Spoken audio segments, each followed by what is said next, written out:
Hello guys, मैं जय मीनाथ स्वागत करता हूं एक बार फिर से आपके अपने YouTube channel study with AJ agro में। गाइस, अगर आप इस यूट्यूब चैनल पर नए हो या चैनल को आपने अभी तक सब्सक्राइब नहीं किया है तो चैनल को कर दीजिए सब्सक्राइब, साथ में ब्लैक आइकन को कर दीजिए प्रेस, जिससे मेरे द्वारा डाले जाने वाले लेटेस्ट वीडियो के नोटिफिकेशंस आपको टाइम टू टाइम मिलते रहे। गाइस, आज के वीडियो लेक्चर में हम फल और सब्जियों के मुख्य तत्वों के बारे में पढ़ेंगे या major compounds and pigments of fruit and vegetables जो टॉपिक है उसके बारे में चर्चा करेंगे। और ये हॉर्टिकल्चर का एक महत्वपूर्ण टॉपिक है। इससे जेट ICAR BHU में 1 या 2 क्वेश्चन आपसे पूछे जाने की संभावना रहती है। तो स्टार्ट करते हैं, इसको छोटा सा टॉपिक है। तो जो सबसे पहले मैं आपको बता दूं कि प्रति व्यक्ति जो प्रतिदिन फल और सब्जियों की आवश्यकता होती है वो कितनी होती है।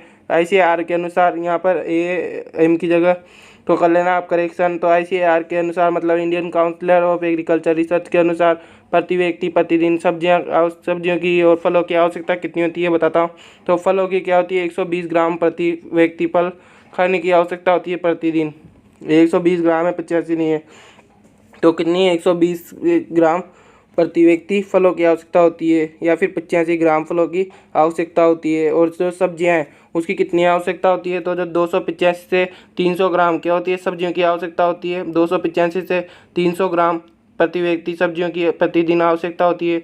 और जिन इनमें भी क्या होता है, जो हरे पत्ते वाली पत्तेदार सब्जियां होती है उनमें 120 ग्राम सब्जियां की आवश्यकता होती है। मतलब जो पत्तेदार वाली सब्जियां हैं उसकी आवश्यकता होती है 120 ग्राम। और जो जड़ें वाली है, मतलब जैसे जो जड़ों वाली होती है, जड़ों वाले भाग से प्राप्त होती है, वो है 100 ग्राम वाली 100 ग्राम सब्जियों की आवश्यकता होती है प्रतिदिन।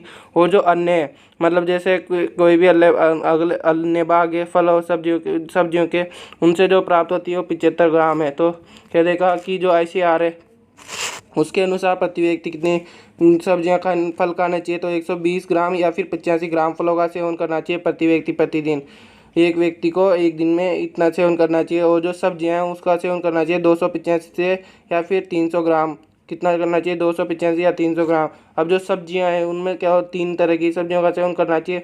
पत्तेदार वाली सब्जियों में 120 ग्राम का सेवन करना चाहिए और जड़ वाली सब्जियों का 100 ग्राम सेवन करना चाहिए और अन्य जिनमें 75 ग्राम सेवन करना चाहिए। अब आगे जो अपना टॉपिक है आज का कि फल और सब्जियों में पाए जाने वाले प्रमुख तत्व तो देखते हैं, स्टार्ट करते हैं।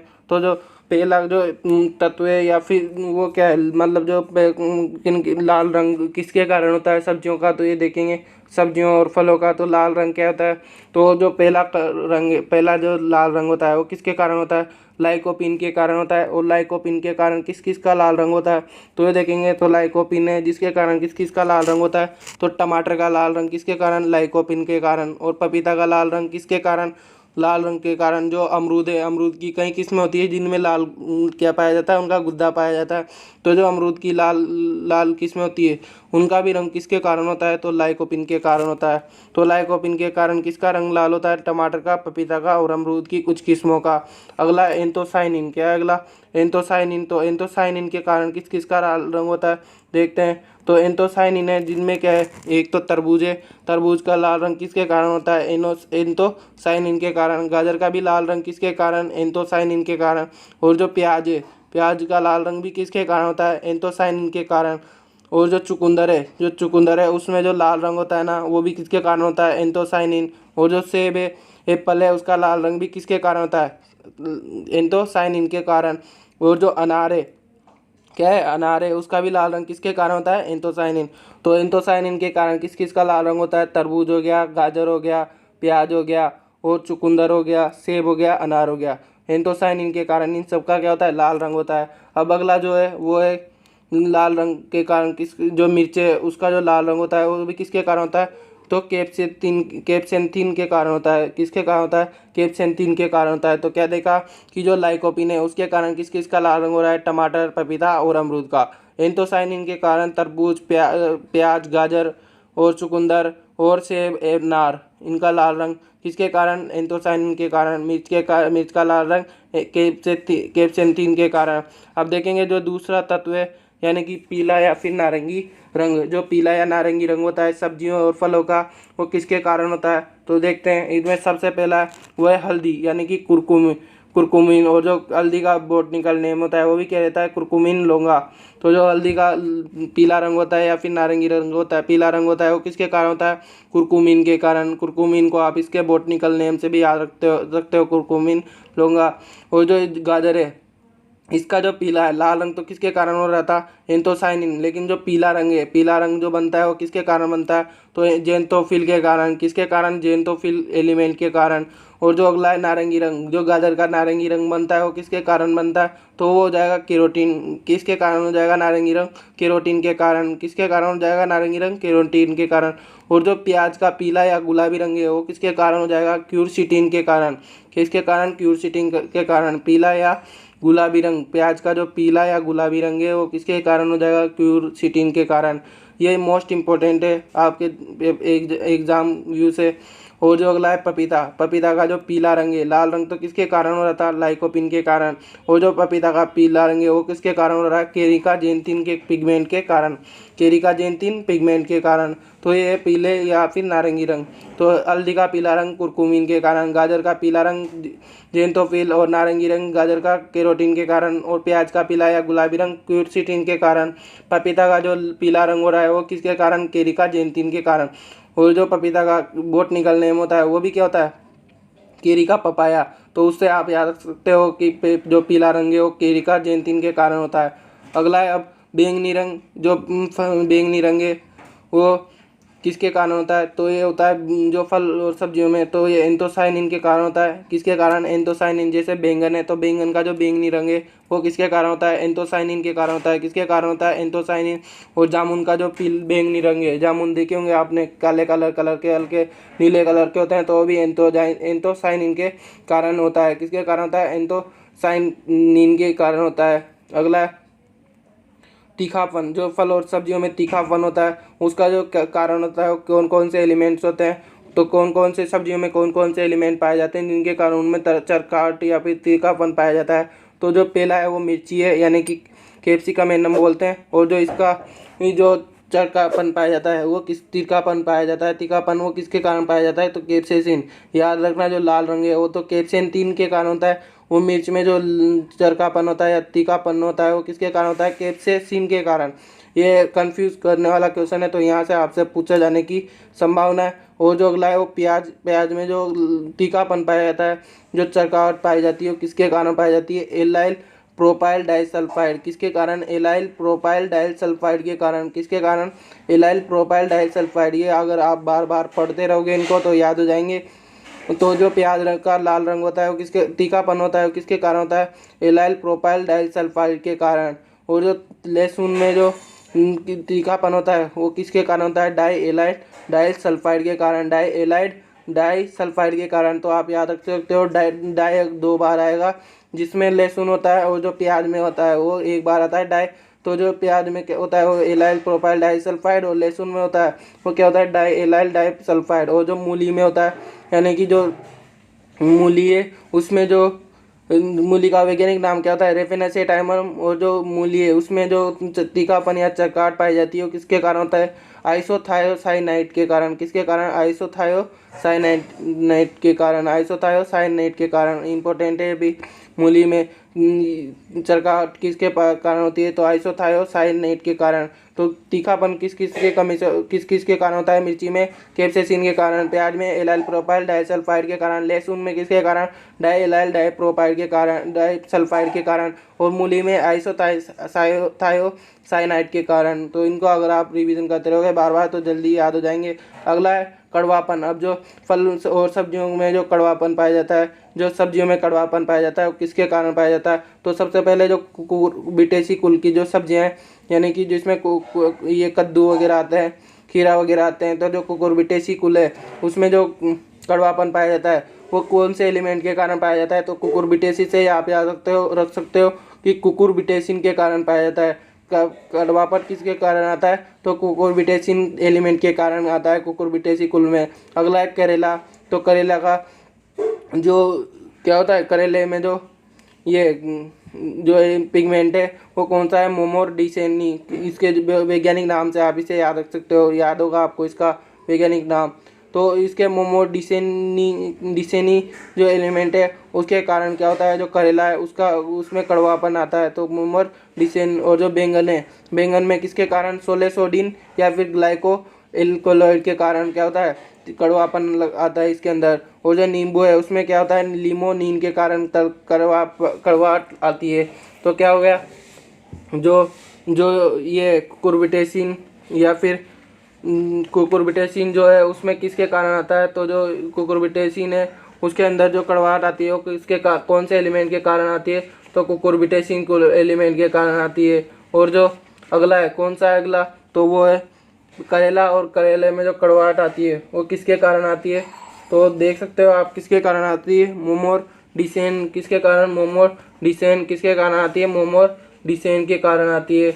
अब अगला जो है वो है क्या है अगला, बैंगन। तो बैंगन में जो कड़वाहट आती है वो किसके कारण आती है, तो वो आती है सोलोसिडिन या फिर ग्लाइको एल्केलॉइड के कारण आती है, ग्लाइको एल्कोलॉइड के कारण आती है। और जो अगला है वो है नींबू, लिमोनिन के कारण। तो करेले को आप कैसे याद रखोगे, करेले का जो वैज्ञानिक नाम है और करेला का जो वैज्ञानिक नाम होता है वो क्या होता है, मोमोडिका चेरेंटिया, मोमोडिका चेरेंटिया। जो इसका वैज्ञानिक नाम से आप इसे याद रख सकते हो, डिसेन। तो और जो अगला है वो क्या है, कड़वापन देख लिया अपन ने कि कुकुरबिटेसिन में कुल में कुकुरबिटेसिन और करेले में मोमोडिसेन यानी कि मोमोडिका का चेरेंटिया से ना याद रख सकते हो। बैंगन में सोलेसोडिन ग्लाइकोएल्कलॉइड, इसको भी याद रखना आप, इम्पोर्टेंट है बैंगन। और जो नींबू है उसको लिमोनिन के कारण पाया जाता है। अब देखते हैं उपयोगी भाग, कौन कौन से उपयोगी भाग पाए जाते हैं। जो एलिमेंट्स होते हैं उनमें पिगमेंट्स में कौन कौन से एलिमेंट जो इम्पोर्टेंट भाग पाए जाते हैं फल और सब्जियों में, वो देखते हैं। तो उपयोगी भाग कौन सा है, सबसे पहला उपयोगी तत्व कौन कौन से पाए जाते हैं सब फल और सब्जियों में, तो ये देखते हैं। तो जो सबसे पहला एलिमेंट है जो पत्ता गोभी में पाया जाता है, तो उपयोगी तत्व कौन सा पाया जाता है पत्ता गोभी में, या कैंसर प्रतिरोधी तत्व जो पाया जाता है वो कौन सा पाया जाता है, तो कैंसर प्रतिरोधी तत्व कौन सा पाया जाता है पत्ता गोभी में। केबेज में इंडोल 3 कार्बिनोल कौन सा पाया जाता है, इंडोल 3 कार्बिनोल इंपॉर्टेंट है, ध्यान रखना। अगला है प्याज। प्याज में कौन सा उपयोगी तत्व पाया जाता है, कवक प्रतिरोधी तत्व, जो कौन सा है, केटाचोल। कौन सा है, केटाचोल। और टमाटर में कवक उपयोगी तत्व कवक प्रतिरोधी या फिर कवक प्रतिरोधी है। और जो कौन सा होता है, टोमेटिन या फिर टोमेटाइन होता है, टोमेटिन या फिर टोमेटाइन होता है, इंपॉर्टेंट है टोमेटिन या फिर टोमेटाइन। पपीता में कौन सा इंपॉर्टेंट तत्व पाया जाता है, महत्वपूर्ण तत्व पाया जाता है, तो पाचन में सहायक, मतलब भूख बढ़ाने में सहायता करता है। तो ये किससे प्राप्त किया जाता है, जो पपीता के फल होते हैं उनमें चीरा लगाकर उनसे जो दूध प्राप्त किया जाता है उससे जो जमता है उत्पाद वो लेटेक्स कहलाता है। और जो लेटेक्स होता है उससे क्या होता है, पेप्सिन प्राप्त होता है, तो पेपेन उसी से प्राप्त किया जाता है। तो ये क्या होता है, भूख बढ़ाने में सहायक होता है, पाचन में सहायक होता है। अगला क्वेश्चन है, पचाने में भी सहायक होता है। बील पत्र में एक इम्पोर्टेंट इनपुट पाया जाता है, इसको आप 100% याद रख लेना कि मार्मेलोसिन जो पाचन में सहायक है ये भी। तो पाचन में सहायक कौन सा तत्व पाया जाता है बील पत्र में, मार्मेलोसिन। कौन सा पाया जाता है, मार्मेलोसिन। अगला जो है गुलदाउदी, यानी कि जो गुलदाउदी ये क्या है, एक जैविक कीटनाशी है, इंपॉर्टेंट है, जैविक कीटनाशी है। और जैविक कीटनाशी में कौन सी तत्व पाया जाता है, इससे कौन सा पिगमेंट पाया जाता है, तो पायरेथ्रम। कौन सा पाया जाता है, पायरेथ्रम पाया जाता है। कौन सी सा पायरेथ्रम। और जो ये पायरेथ्रम पाया जाता है ये कौन सी स्पीसीज से पाया जाता है, जो ये है तो ये पाया जाता है जो पायरेथ्रम है ये कौन सी किस्म से, जो गुलदाउदी कौन सी वेराइटी से पाया जाता है, तो क्राइसैंथेमम सिनेरेरिया से पाया जाता है। तो क्या देखा हमने, ये जो उपयोगी तत्व है उनमें 6 देखे। 6 में पत्ता गोभी का जो पहला देखा वो कौन सा देखा, कैंसर प्रतिरोधी इंडोल 3 कार्बिनोल। दूसरा देखा प्याज में कवक प्रतिरोधी केटाचोल तत्व पाया जाता है, एलिमेंट पाया जाता है। तीसरा देखा प्याज में कवक प्रतिरोधी तत्व पाया जाता है, टोमेटिन या फिर टोमेटाइन। कौन सा, टोमेटिन या फिर टोमेटाइन। पपीता में देखा पाचन में सहायक पेप्सिन या पेपेन एलिमेंट पाया जाता है। बील पत्र में पाचन में सहायक मार्मेलोसिन पाया जाता है। और जो गुलदाउदी है, गुलदाउदी में कौन सा है इम्पोर्टेंट तत्व या उपयोगी तत्व पाया जाता है, जो जैविक कीटनाशी है वो पाया जाता है, पायरेथ्रम या फिर क्राइसैंथेमम सिनेरेरिया। अगला है अब जो फलों और सब्जियां हैं उनमें विषैले जो तत्व पाए जाते हैं वो कौन कौन से हैं, तो देखते हैं ये फल और सब्जियों में जो विषैले एलिमेंट पाए जाते हैं वो कौन कौन से हैं। तो पहला जो एलिमेंट है वो है आलू, यानी कि जो पाया जाता है। आलू में विषैलापन जो तत्व पाया जाता है वो सोलेनिन के कारण होता है। और ये सोलेनिन कैसे बनता है, जब आलू में सिंचाई करते हैं तो जो आलू की जो कूड़ होते हैं उनसे क्या हो जाते हैं, मतलब दिखने लग जाते हैं, जिससे क्या होता है प्रकाश से अभिक्रिया करके क्या हो जाते हैं, एक एलिमेंट बना लेते हैं, हरा हरा रंग वो बना लेते हैं। उससे क्या होता है, सोलेनिन प्राप्त होता है। और ये जो सोलेनिन है एक विषैला एलिमेंट होता है। तो सोलेनिन बनाते हैं आलू। बैंगन में क्या है, सोलोसोडिन ग्लाइको एलाइड ग्लाइको एलोइड, ये इंपॉर्टेंट है, पहले भी आ गया। सोलेनिन के जो सोलेसोडिन का जो कड़वाहट होता है वो किसके कारण होता है, तो प्याज बैंगन में तो सोलेसोडिन ग्लाइको एल्कोइड, ये बार बार आ रहा है बैंगन का, तो ये इंपॉर्टेंट है। टमाटर है, तो टमाटर में जो विषैला एलिमेंट पाया जाता है वो कौन सा है, सेपोनिन। कौन सा पाया जाता है, सेपोनिन। और जो तरबूज है, तरबूज में जो विषैला एलिमेंट पाया जाता है वो कौन सा है, सेरोटोनिन। कौन सा है, सेरोटोनिन। तो आलू में विषैला तत्व सोलेनिन यार पानी से सिंचाई के कारण होता है, जो सिंचाई के कारण जो कूड़ रहते हैं जिसमें से आलू दिखाई देने लग जाते हैं, जो सूर्य के प्रकाश के कारण उससे अभिक्रिया करके हरा रंग बना लेते हैं और जो उससे बनता है। और जो अगला है बैंगन, तो सोलेसोडिन है ग्लाइको एल्कोइड के कारण इंपॉर्टेंट है। टमाटर में सेपोनिन और तरबूज में सेरोटोनिन पाया जाता है। ये विषैले तत्व हो गए। अब एक खुशबू या सुगंध आती है, वो कौन कौन से, तो खुशबू या सुगंध यानी कि जो फल और सब्जियों में खुशबू आती है, कोई बहुत सारे एलिमेंट्स होते हैं उनके कारण खुशबू या सुगंध आती है। तो पहला जो केला है, केले में जो सुगंध या फिर जो खुशबू आती है, किस जो पक्का केला है उसमें जो सुगंध आती है, ये किसके कारण आती है, ये इंपॉर्टेंट है आपके लिए। आईसीआर के लिए पूछा जा सकता है और पहले पूछ रखा है। तो केला है जिसमें जो पक्का केला है उसमें कौन से सुगंध किसके कारण सुगंध आती है, तो ये आती है आइसोपेंटाइल या फिर आइसोपेंटाइल एसीटेट के कारण क्या आती है, आइसोपेंटाइल एसीटेट। या फिर सीधा ही पूछ सकता है कि आइसोपेंटेनॉल में किसके कारण किसके सुगंध आती है, किसमें सुगंध आती है, तो आइसोपेंटेनॉल से सुगंध आती है पक्के केले में। और जो केला कच्चा है, कच्चा केला है उसमें किसके कारण आती है, तो हेक्सानल में आती है, हेक्सानल में आती है। और जो सेब है, एप्पल है, उसमें जो सुगंध आती है वो किसके कारण आती है, इथाइल 2 मिथाइल ब्यूटाइरेट। कौन सा हो गया, इथाइल 2 मिथाइल ब्यूटाइरेट। कौन सा हो गया, इथाइल 2 मिथाइल ब्यूटाइरेट। और जो अंगूर है, अंगूर में जो सुगंध या खुशबू आती है वो मिथाइल एंथ्रेनिलेट है। तो अंगूर में जो खुशबू आती है या सुगंध आती है वो आती है मिथाइल एंथ्रेनिलेट। और जो संतरा है, संतरा में किसके कारण आती है, वेलेंसिन के कारण, वेनेलसील के कारण। और जो कोल क्रॉप्स है यानी गोभी और ये सब जो है उनमें जो सुगंध का कारण होता है वो क्या होता है, सिनीग्रीन ग्लूकोसाइड होता है। क्या होता है, सिनीग्रीन ग्लूकोसाइड। तो एक खुशबू वाले जो तत्व है वो भी हो गए। तो केला, पक्के केले में किसके कारण आती है, आइसोपेंटेनॉल में या फिर आइसोपेंटाइल एसीटेट के कारण। कच्चे केले में हेक्सानल के कारण। और सेब में, एप्पल में इथाइल 2 मिथाइल ब्यूटाइरेट। और जो अंगूर है, अंगूर में किसके कारण आती है, मिथाइल एंथ्रेनिलेट। और जो सेब है, सेब में आती है इथाइल 2 मिथाइल ब्यूटाइरेट। और जो संतरा है, संतरा में किसके कारण आती है, वेलेंसिल। अंगूर में मिथाइल एंथ्रेनिलेट। और जो कोल क्रॉप्स है यानी गोभी और ये सब्जियां हैं उनमें आती है सिनीग्रीन ग्लाइको ग्लूकोसाइड। अब जो अन्य है यानी कि अन्य जो एलिमेंट है वो भी देखते हैं। तो अनार में कठोरता किसके कारण आती है, टेनिन के कारण। और अनार याद रखना, जो टेनिन है वो क्या होता है, जो अनार के जो सभी भाग होते हैं उनमें पाया जाता है। तो टेनिन किसके, अनार में कठोरतापन किसके कारण आती है, टेनिन के कारण। अरबी में जो कचेलापन आता है, खाते हैं जब पता चलता है आपको कचेलापन किसके कारण आता है, तो ये आता है कैल्शियम ऑक्जेलेट के कारण। किसके कारण आता है, कैल्शियम ऑक्जेलेट के कारण। और जो आंवला में कसेलापन है वो किसके कारण आता है, टेनिन या फिर फिनोल के कारण। टेनिन अगर ऑप्शन में नहीं हो तो वहाँ पे आपको फिनोल मिलेगा, कंफ्यूज मत होना। तो अनार में कठोरतापन टेनिन के कारण, अरबी में कसेलापन कैल्शियम ऑक्जेलेट के कारण, और आंवला में कसेलापन टेनिन या फिर फिनोल के कारण आती है। अब जो अगला है वो है अम्ल। तो सब फल एवं सब्जियों में जो एसिड पाए जाते हैं उनके बारे में। तो सिट्रिक अम्ल किस में पाया जाता है, तो सिट्रिक एसिड है वो किस में पाया जाता है, सिट्रस यानी कि संतरा में या नींबू और गैस फलों में, आम में और टमाटर में। सिट्रस नींबू में, आम में और टमाटर में। और जो मेलिक एसिड है वो किस में पाया जाता है, तो सेब है और केला हो गया और प्याज हो गया और गाजर। तो मेलिक एसिड किस में पाया जाता है, सेब हो गया, केला हो गया, प्याज हो गया और गाजर आ गया। तो मेलिक एसिड इनमें पाया जाता है। और जो अगला है टाइट्रिक एसिड, वो किस में पाया जाता है, अंगूर और इमली में। अंगूर और इमली में क्या पाया जाता है, टाइट्रिक एसिड। तो सिट्रिक एसिड किस में पाया जाता है, सिट्रस, आम और टमाटर। और जो मेलिक एसिड है वो किस में पाया जाता है, सेब, केला, प्याज और गाजर में। और जो टाइट्रिक एसिड है वो पाया जाता है अंगूर और इमली में।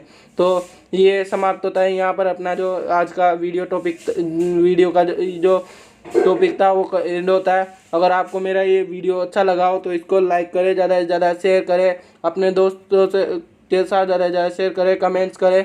और इसके नोट्स के लिए आप हमारे टेलीग्राम ग्रुप से ज्वाइन हुए, वहाँ पे आपको इनके नोट्स मिल जाएंगे। और साथ ही हमारे फेसबुक व्हाट्सएप ग्रुप और ये जो इंस्टाग्राम अकाउंट है उनसे भी जुड़िए। धन्यवाद, थैंक यू। मिलते हैं इसी प्रकार के अगले टॉपिक में।